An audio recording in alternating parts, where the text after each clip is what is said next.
Hello friends and welcome to your channel study with Nidhi. आज हम world history का topic discuss कर रहे हैं। वर्ल्ड हिस्ट्री जो पुराना सिलेबस है एमपीपीएससी मेंस का, उसमें 1.1 में दिया हुआ है ये टॉपिक। तो वर्ल्ड हिस्ट्री में आज हम डिस्कस कर रहे हैं पुनर्जागरण। इसमें मैंने 2014 से लेकर 2018 तक के जो भी 3 मार्कर्स और शॉर्ट आंसर्स और लॉन्ग आंसर्स हैं वो सभी कवर किए हुए हैं। जैसे कि 2014 से 2018 तक अभी तक ये 3 प्रश्न आए हैं 16, 17 और 15 में। तो देख लेते हैं हम कौन कौन से आए हैं और उन्हें किस तरह से लिखेंगे। पहला है लियोनार्दो दा विंची, इटली निवासी चित्रकार, दार्शनिक, वैज्ञानिक और मूर्तिकार हैं ये। दूसरा पॉइंट, अपनी कृतियों व रचनाओं से जन चेतना का प्रसार किया है। थर्ड, पुनर्जागरण के अग्रदूत रेनेसां मैन। चित्र कौन कौन से हैं? तो इनके मोनालिसा की मुस्कान के प्रसिद्ध चितेरे, the Last Supper, Virgin of the Rocks. अब ये 4 पॉइंट लिखे हैं, आप इनमें से कोई भी 3 पॉइंट्स लिख सकते हैं एग्जाम में।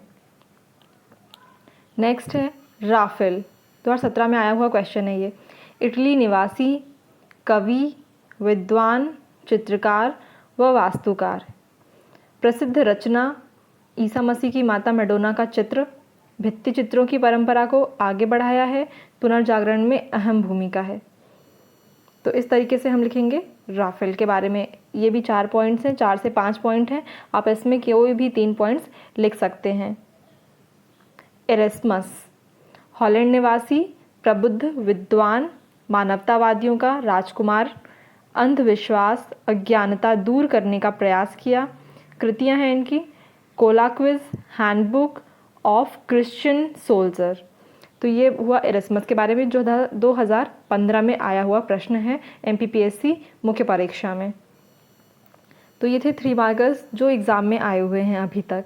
अब बात करते हैं हम ऐसे 3 मार्कर्स की जो आने के चांसेस हैं। जैसे कि पहला ले लेते हैं पुनर्जागरण।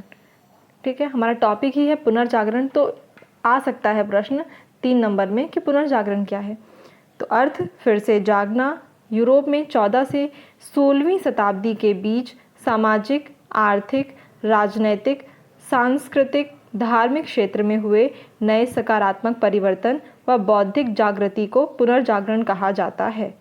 तो ये हमारा 3 नंबर में हम पुनर्जागरण लिख सकते हैं। नेक्स्ट है दांते, इटली के महान कवि साहित्यकार हैं। इटली की भाषा, रस्किन का उपयोग, महाकाव्य डिवाइन कॉमेडी है ना, ये भी इसी भाषा में लिखी गई है। अन्य कृति है डिमोनार्किया, राजतंत्र की रचना और न्यू लाइफ। अगला पेट्रॉर्क के बारे में, तो इटली निवासी हैं, महान कवि साहित्यकार हैं, कानूनी शास्त्री हैं, मानववाद का संस्थापक या पिता कहते हैं। दांते के बाद पुनर्जागरण की भावना को प्रश्रय देने वाले दूसरे व्यक्ति।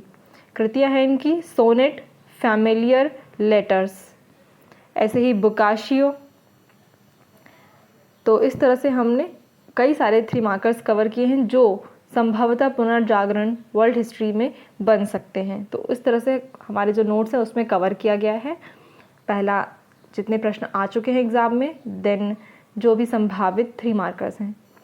ऐसे ही 100 शब्द में या 6 मार्कर्स में भी, तो यहाँ पे एक क्वेश्चन ले लेते हैं हम, जो ये प्रीवियस ईयर में आया हुआ क्वेश्चन है, ये 2014 का। यूरोप में हुए पुनर्जागरण से आप क्या समझते हैं? इसके प्रमुख कारण बताइए। पहले बात करते हैं हम अर्थ की। तो अर्थ क्या है? रेनेसा फ्रेंच भाषा का शब्द है जिसका अर्थ होता है फिर से जागना, है ना। रेनेसा फ्रेंच भाषा का शब्द है जिसका अर्थ होता है फिर से जागना, किसी व्यक्ति का नहीं बल्कि समस्त मानव जाति का जागना। यूरोपीय क्षेत्र में 14वीं से 16वीं शताब्दी के मध्य सामाजिक, आर्थिक, राजनीतिक, सांस्कृतिक व धार्मिक क्षेत्रों में सकारात्मक परिवर्तनों को पुनर्जागरण की संज्ञा दी जाती है। प्रमुख कारण क्या हैं देखते हैं। धर्मयुद्ध, कुस्तुनतुनिया का पतन, भौगोलिक खोजें, कागज व मुद्रण तकनीक का विकास, मंगोल साम्राज्य, पूर्व व पश्चिम, विद्वानों का मिलन स्थल, पूंजीपति वर्ग का उदय, नवीन भाषाओं का विकास जैसे इतालवी और रस्किन। तो ये हमारा प्रीवियस ईयर में आया क्वेश्चन। एक और क्वेश्चन देख लेते हैं जो प्रीवियस ईयर्स में आया है। पुनर्जागरण की विशेषताओं का वर्णन कीजिए। यूरोप में 14वीं से 16वीं शताब्दी के बीच सामाजिक, आर्थिक, राजनैतिक, सांस्कृतिक व धार्मिक क्षेत्रों में हुए सकारात्मक परिवर्तनों को पुनर्जागरण कहा जाता है। ये तो हो गई हमारी एक भूमिका डेफिनेशन। अभी विशेषताओं पर चर्चा। बहुमुखी प्रतिभा का विकास हुआ, जैसे कि Leonardo da Vinci, Michael Angelo. तर्क व बुद्धि पर बल दिया गया, रोजन बेकन द्वारा प्रयोगात्मक खोज प्रणाली। सहज सौंदर्य की उपासना, तो मोनालिसा का चित्र इसका उदाहरण है।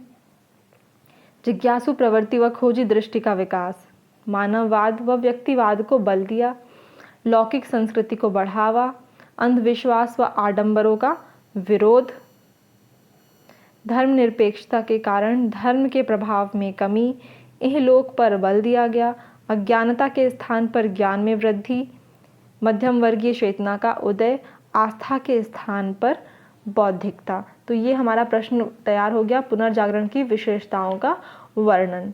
ऐसे ही और भी प्रश्न हैं जो हमने कवर किए हैं, जैसे कि पुनर्जागरण इटली में ही क्यों प्रारंभ हुआ, इसके कारणों की विवेचना कीजिए, यूरोपीय पुनर्जागरण में माइकल एंजेलो का योगदान रेखांकित कीजिए।